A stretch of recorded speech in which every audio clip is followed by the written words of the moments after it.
ये बहुत प्रमुख विषय है।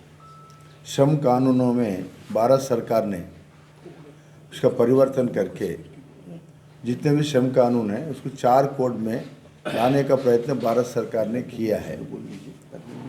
उसमें 4 कोड में पहला वेज कोड है, दूसरा है सोशल सिक्योरिटी कोड, तीसरा है इंडस्ट्रियल रिलेशंस कोड, चौथा है occupational safety and health and working conditions, ये चौथा कोड है। ये 4 कोड में भारतीय मजदूर संघ के तरफ से वेज कोड को हम लोग इसको स्वागत किया है। इसीलिए स्वागत किया है, देश भर के जो मजदूर हैं विभिन्न राज्यों में विभिन्न मिनिमम वेजेस मिलने के कारण वर्करों का बहुत शोषण होता है। इस शोषण को दूर करने के लिए भारतीय मजदूर संघ ने कई सालों से भारत सरकार से मांग है, हिंदुस्तान का सारे मजदूरों का एक वेज होना चाहिए।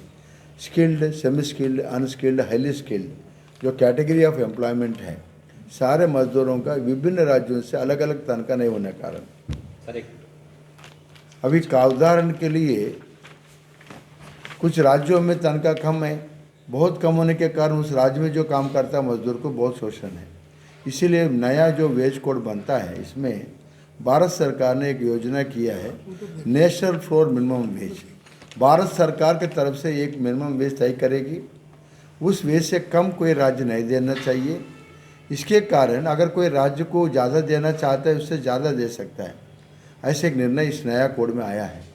एक ऐतिहासिक निर्णय है भारत सरकार का, हम इसको स्वागत करते हैं। इसी तरह ये वेज कोड हर 5 साल में रिवाइज होना चाहिए। मजदूरों का तनख्वाह जैसा केंद्र सरकार मजदूरों का एम्प्लॉयज़ का तनख्वाह हर 10 साल को रिवाइज होता है, इसलिए जो अनऑर्गेनाइज सेक्टर में इंडस्ट्री में जो काम कर रहे, दुकानों में जो मजदूर काम कर रहे, शॉप में जो कंस्ट्रक्शन में जो काम कर रहे, बीड़ी के वर्कर है, ऐसा कई तरह के जो काम कर रहे हैं, सारे मजदूरों का तनख्वाह हर 5 साल में एक बार रिवाइज करके उनका बढ़ोतरी करना चाहिए।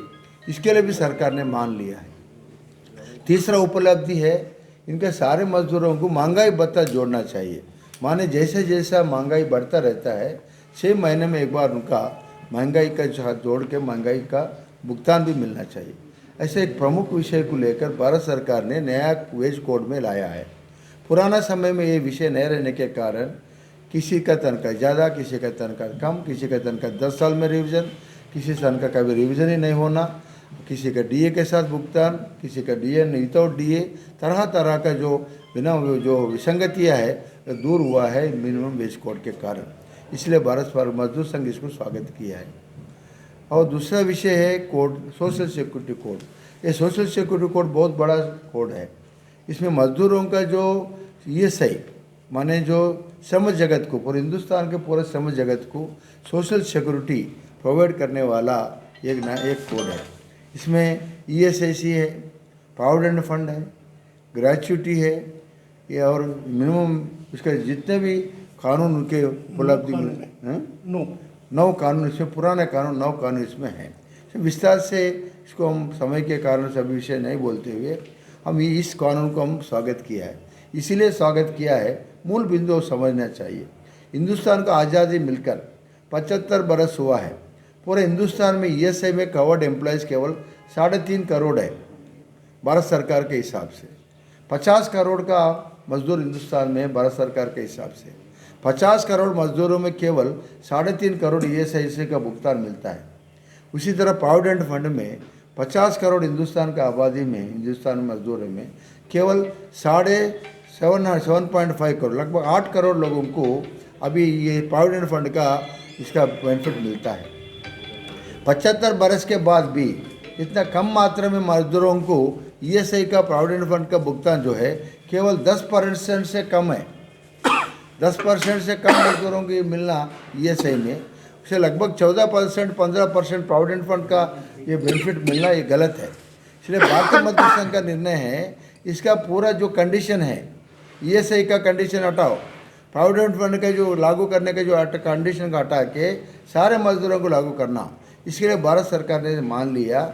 और सेल्फ एम्प्लॉयड वर्कर को, ऑटो रिक्शा चालक वर्कर को, कंस्ट्रक्शन वर्कर को और घरेलू में काम करने वर्कर को ऐसे सारे उद्योगों को कवर करते हुए अभी gig worker, platform worker, Uber चलाने वाला वर्कर है, और ऐसा स्विगी माने जो घर में जो घर सामान पहुंचाने वाला, जोमेटो वाला वर्कर, ऐसा self employed worker, platform worker, ऐसा निजी काम धंधा करने वाले वर्करों को भी इससे प्रोविडेंट फंड का बेनिफिट मिलना, ईएसआई का बेनिफिट मिलना, माने जब उसका बीमार हो जाता है सरकार की तरफ से बेनिफिट मिलना, और उसका जब ओल्ड एज में उसका पेंशन का बेनिफिट मिलना, और रिटायरमेंट के बाद उसका परिवार को सहायता मिलना, कुछ विकलांग हो गया, एक्सीडेंट हो गया, एक्सीडेंट के कारण उसका बेनिफिट मिलना, इत्यादि बेनिफिटों का फ़ायदा देने का काम ने सोशल सिक्योरिटी कोड के माध्यम से मिलने वाला है। इसीलिए इस कोड को भारतीय मजदूर संघ ने भारत सरकार के इतिहास में पहली बार हिस्टोरिकल ये रिविजन चेंजेस होने वाला है। केवल कम मजदूरों को मिलने वाला जो प्रावधान सारे मजदूर जगत को मिलने का एक प्रावधान अभी मिलने वाला है। इसीलिए दूसरा सोशल सिक्योरिटी कोड को भी भारतीय मजदूर संघ ने इसको लागू करना चाहिए, ऐसा मजदूर हित जो निर्णय हुआ इसको हम लोग इसको लागू करने के लिए भारत सरकार को मांग कर रहे हैं। जो कुछ विषय है इंडस्ट्रियल रिलेशंस कोड, उसमें जो आज भारत सरकार ने कई विषय के ऊपर हमने परिवर्तन करने के लिए मांग किया है। Occupational safety and health and working conditions code में भी परिवर्तन करने के लिए भारत सरकार की तरफ से भारतीय मजदूर संघ ने लगभग 300 मुद्दे के ऊपर हमारा विपत्ति हमारे जो इसका ऑब्जेक्शंस दिया है। कुछ मांग भारत सरकार ने माना है और कुछ मानना है, इसलिए इस विषय को लागू मानने के बाद ही इंडस्ट्रियल रिलेशंस कोड में लागू करना ऐसा विषय है।